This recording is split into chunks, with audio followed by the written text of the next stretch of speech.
అంటే protocol is protocol. Protocol అంటే ప్రోటోకాలే, దాన్ని మనం అధిగమించవద్దు. మా ఇద్దరి నేతృత్వంలో మాత్రం మా ప్రభుత్వం ఖచ్చితంగా సపోర్ట్గా ఉంటుంది. ఎలక్షన్ల రోజన ఎలక్షన్ ఎవరు గెలుస్తారు ఎవరు ఓడతారు అనేది నువ్వు 365 రోజులు నువ్వు రాజకీయం చేస్తే మరి ప్రజలు ఏమైపోవాలి?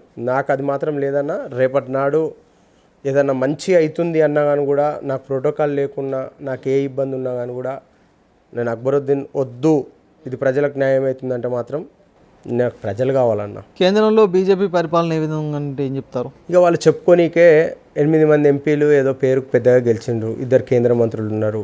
దీన్ని ఇష్టం ఉన్నట్టు మేము వెస్ట్ బెంగాల్ గెలిచినాం, మేము పుదుచ్చేరి గెలిచినాం, మేము అస్సాం గెలిచినాం అని చెప్పుకుంటుండ్రు.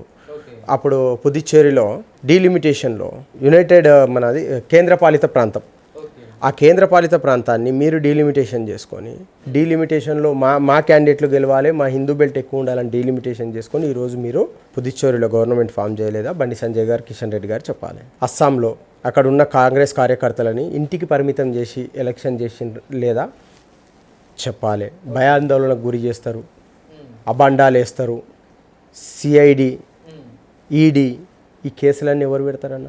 ఈ కేసులన్నిటికీ భరించాలంటే ఇలా మీరు మతాల పేరు, కులాల పేరు, జాతుల పేరు చెప్పుకొని రాజకీయం చేస్తుండ్రు. మరి అలా తమిళనాడులో కూడా ఎలక్షన్ జరిగింది, కేరళలో కూడా ఎలక్షన్ జరిగింది.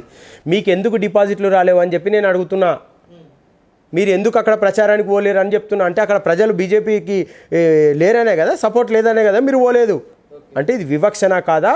ప్రజలందరూ కూడా నేను ఎలక్షన్ తర్వాత ఆలోచన చేస్తుండ్రు. ఇష్టం ఉన్నట్టు రేవంత్ రెడ్డి గురించి మాట్లాడతారు. మీకు మాట్లాడే అర్హత లేదు. కేంద్రం నుంచి మీరు ఎన్ని నిధులు తీసుకొచ్చిండ్రో బండి సంజయ్ గారు, కిషన్ రెడ్డి గారు నిరూపణ చేయాలి, శ్వేతపత్రం రిలీజ్ చేయాలి. ఎవరు ఇష్టం వచ్చినట్టు నేను కూడా మాట్లాడతా. అర్హత లేని నేను మాట్లాడితే అది ఏమన్నా అర్హత ఉంటుందా? దానికి ఎవరు కేపబుల్ మాట్లాడితే ఎవరి గురించి నేను కార్తీక్ గురించి మాట్లాడేటప్పుడు కార్తీక్ మంచా చెడా అని తెలుసుకొని మాట్లాడాలి. ఏదో నిందేసిన కదా అని చెప్పి మాట్లాడితే కార్తీక్ కూడా మనసు ఉంటుంది. ఏదో ఒకరోజు కార్తీక్ మళ్ళీ సమాధానం చెప్పే రోజు వస్తే యువతల నగేష్ అంటోడు కూడా మళ్ళీ కనిపించకుండా ఉంటాడు.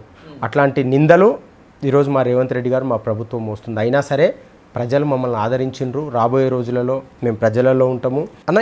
మేము వాళ్ళలాగా 24 గంటలు నేను ఒకటే చెప్తున్నా, రాజకీయం చేయము.